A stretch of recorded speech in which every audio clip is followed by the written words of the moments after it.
পাকিস্তানী গোটৰ হৈ কাম কৰা সদস্য গৌৰৱ গগৈৰ পত্নী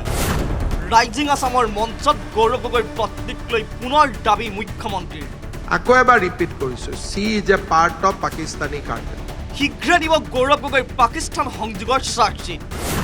ৰাইজিং আসামৰ মঞ্চত নিউজ 18 অসম নৰ্থ ইষ্টৰ সম্পাদক পৰাগমণি আদিত্যৰ মুখ্যমন্ত্ৰী হিমন্ত বিশ্ব শৰ্মালৈ গৌৰৱ গগৈৰ পাকিস্তান সংযোগক লৈ প্ৰশ্নবাদ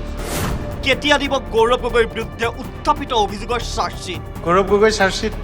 মুখ্যমন্ত্ৰীয়ে সজোৰে ক'লে শীঘ্ৰে দিয়া হ'ব চাৰ্জশ্বীট খুব সোনকালে মঞ্চত দুবাৰকৈ মুখ্যমন্ত্ৰীয়ে অতি প্ৰত্যয়েৰে দাবী কৰিলে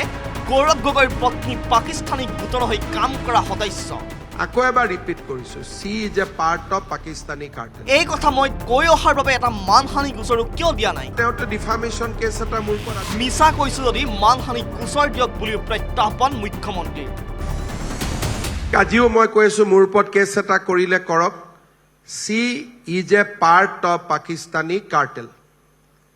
ইমানখিনি মুখ্যমন্ত্ৰীয়ে কোৱাৰ পিছত তেওঁতো ডিফামেশ্যন কেছ এটা মোৰ ওপৰত আজিলৈকে কৰিয়ে দিব লাগিছিল কিয় কৰা নাই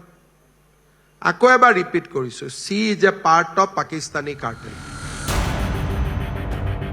পাকিস্তানৰ লগত সম্পৰ্ক থকাৰ এখন কাগজ থাকিলেই সেয়াই যথেষ্ট তাত আৰু প্ৰমাণৰ কথা নাহে এই মন্তব্য মুখ্যমন্ত্ৰী হিমন্ত বিশ্ব শৰ্মাৰ পাকিস্তানৰ লগত যদি দশমিক একো লিংক পায় তাত আৰু প্ৰমাণ নালাগে কোনেও প্ৰমাণ কৰিব নালাগে যে এইখন কাগজ সঁচা মিছা প্ৰথম দৃষ্টিত যদি এজন মানুহক পাকিস্তানৰ লগত লিংকটো দেখা পোৱা যায় এনিমি নেশ্যনৰ ক্ষেত্ৰত the test is not same কাৰণ the law of the land is for Indian not for the enemy nation নিৰ্বাচনৰ পূৰ্বেই দিব চাৰ্জশ্বীট দাখিলৰ পিছত পৰৱৰ্তী পদক্ষেপ গ্ৰহণ কৰা হ'ব বুলি স্পষ্টকৈ জনালে মুখ্যমন্ত্ৰী হিমন্ত বিশ্ব শৰ্মাই মোৰ হাতত বস্তু আছে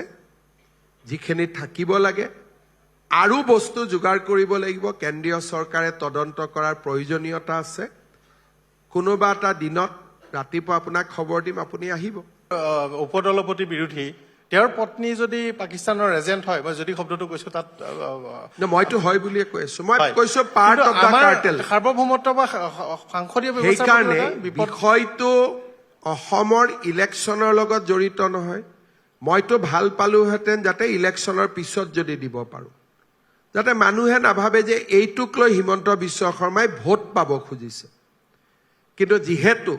মোৰ ওপৰতো প্ৰেছাৰ আছে নিদিলে নহ'ব সেইকাৰণে মই ইলেকশ্যনৰ আগতেই দিম কিন্তু দিলে নহ'ব ইয়াৰ ওপৰত ফলো আপ একশ্যনো হ'ব লাগিব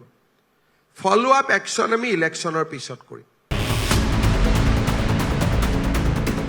এতিয়া অপেক্ষা গৌৰৱ গগৈ আৰু পত্নীৰ পাকিস্তান সম্পৰ্কৰ চাৰ্জশ্বীট দাখিললৈ মুখ্যমন্ত্ৰীয়ে নিজৰ দলনীতিৰ আধাৰত শীঘ্ৰেই দাখিল কৰিব চাৰ্জশ্বীট আকৌ এবাৰ ৰিপিট কৰিছো she is a part of Pakistani cartel এই চাৰ্জশ্বীটত কি বিস্ফোৰক তথ্য থাকে সেয়া হ'ব অতি গুৰুত্বপূৰ্ণ news desk report news 18 Assam north east